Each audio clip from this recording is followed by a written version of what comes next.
Hello বন্ধুরা, আমি Sudip and welcome to filmy retake. এখন আমরা কথা বলবো নতুন রিলিজ করা বাংলা সিনেমা পুরাতন নিয়ে। এখানে মুখ্য চরিত্রে অভিনয় করছেন ঋতুপর্ণা সেনগুপ্ত, ইন্দ্রনীল আছেন এবং অবশ্যই সেন্ট্রাল অ্যাট্রাকশন শর্মিলা ঠাকুর। তো এই সিনেমাটা আমার কেমন লাগলো?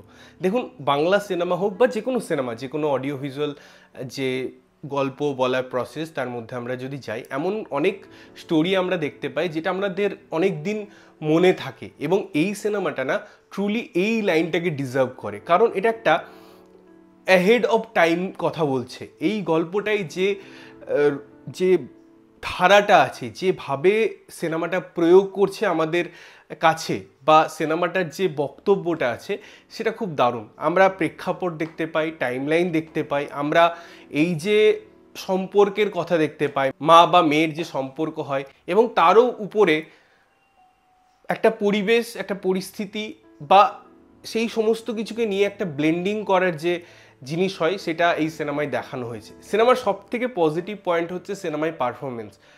অনেক দিন পর ইন্দ্রনীলকে দেখে আমার দারুণ লাগলো। তার প্রেজেন্স, তার এই সিনেমায় যেটুকু দেওয়া ক্রাফট দারুণ লাগছে। এবং ঋতুপর্ণা সেনগুপ্তকে নিয়ে আমি কী বলি, আমি অনেক ক্ষেত্রে বলেছি যে তিনি পর্দার বাইরে একটা অন্যরকম মানুষ, এবং যখন সিনেমায় একটা ক্যারেক্টার তাকে দেওয়া হয় না, সেই ক্যারেক্টারটা ডেপথ দেখবেন, সেই ক্যারেক্টারটা কীভাবে ফুটিয়ে তোলেন তিনি, কিভাবে সেই ক্যারেক্টারের হয়ে যান।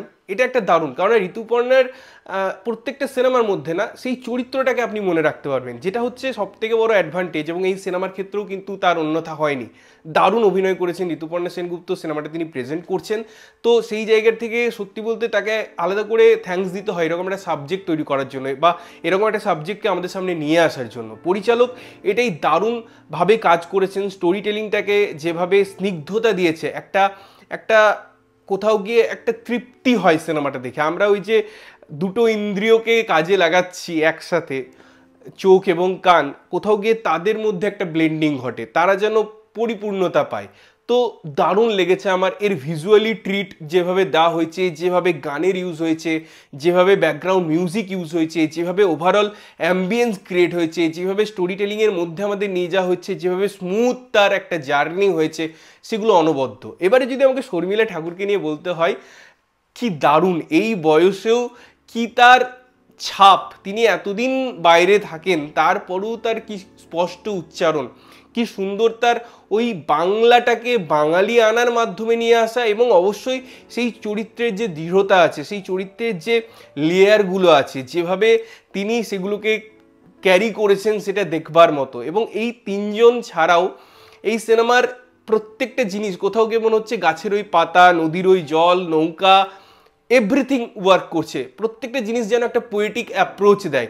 তো এই পোয়েটিক জার্নি, এই স্নিগ্ধতা, এই সুন্দর পরিবেশনা, এই সুন্দর উপস্থাপনা, আমার মনে হয় বহুদিন মনে রাখার মতো সিনেমা। ভীষণ একটা আন্ডাররেটেড সিনেমা, সেরকমভাবে সিনেমাটা প্রমোশন হয়নি, আমি জানি না কেন। বাট যে সিনেমা রিলিজ করেছে এই সপ্তাহে বাংলা, তার মধ্যে এই সিনেমাটা স্ট্যান্ডঅ্যালোন হিসাবে অলরেডি জিতে যায়। এত সুন্দর তার সাবজেক্ট, এত সুন্দর তার প্রেজেন্টেশন, এবং সেটাকে ডেলিভারি করার ধরন অনুযায়ী। তো আমার খুব ভালো লেগেছে সিনেমাটা, আমি ভীষণ স্যাটিসফাইড। তার টেকনিক্যালিটিস হোক, তার পারফরমেন্স হোক, স্টোরি টেলিং হোক, ইচ অ্যান্ড এভরি ডিপার্টমেন্ট খুব সুন্দরভাবে একে অপরকে কমপ্লিমেন্ট করছে, তার ফলে এন্ড প্রোডাক্টটা এত সুন্দর হয়। তো তোমরা যারা এখনও সিনেমাটা দেখোনি, অবশ্যই গিয়ে সিনেমাটা দেখো, কারণ এর একটা থিয়েটারে এক্সপিরিয়েন্স করার আলাদা মজা আছে। এবং দেখে এসে অবশ্যই জানাও কমেন্ট করে যে কেমন লাগলো। ততক্ষণের জন্য ভালো থাকবে, সুস্থ থাকবে, এবং সবসময় ভালো জিনিস দেখবে। চ্যানেলটা যদি প্রথমবার দেখছো, লাইক কমেন্ট শেয়ার করতে হবে, সাবস্ক্রাইব করতে হবে, যাতে প্রত্যেক নোটিফিকেশন তোমাদের কাছে পৌঁছায়। দেখা হচ্ছে অন্য কোনো ভিডিওতে, ততক্ষণের জন্য টাটা।